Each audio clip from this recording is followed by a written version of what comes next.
يا حضور الحفل في الزول أجل بنت الرجال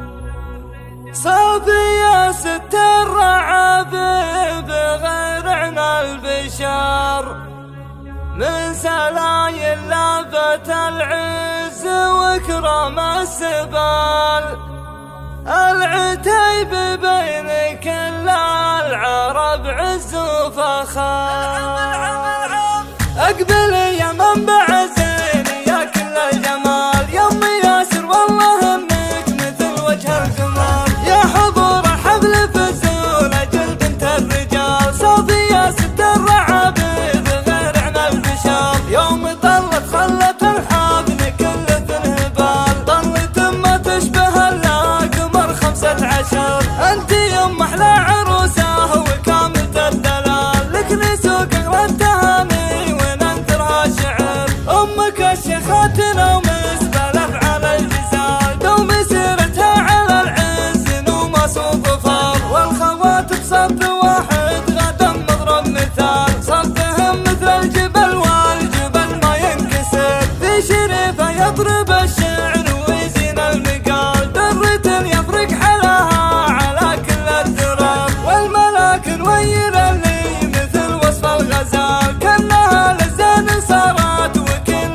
معتبر وام ماجد مريم الزين كله والكمال اقبلت كل العواذل تموت من القهر وام جسر المها كامله في كل حال ما توفي وصفها احلى تعابير الشعر فاطمه بالحسن والذوق وبزين القبال من حلاها تسحر القلب وتسر النظر يا خواتي تاج راسي نقية الخصال عزك الرب وجنبك من الله كل شر فيك يا هبال زينات تواسبك جمال زوجة اخوي وعبده على مر الدهر ويا بنات خواتي احلى الصبايا راس مال والجمال اليوسف في حماكم محتكر من سلايل لابت العز وكرم السبال العتيبي بين كل العرب عز وفخار اقبل يا منبع زين يا كل الجمال يا ام